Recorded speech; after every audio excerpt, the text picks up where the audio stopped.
My name is Jeff Lucas. I'm the Technical Service Manager at Scheu Kniss.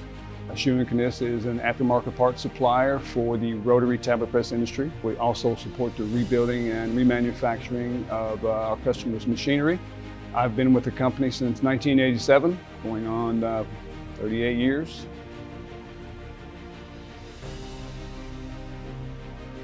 Actually, the seals are not seals at all. They look like seals, but they're basically wipers. If the turret will accept it, and there's some turrets that just you physically can't get a seal or a wiper in that punch circle. But for the turrets that do have it, to me it's a very, very important component of the turret. The seals actually keep the punches clean or cleaner than what they would be if they didn't have seals, allowing you to run the machine longer on continuous batches.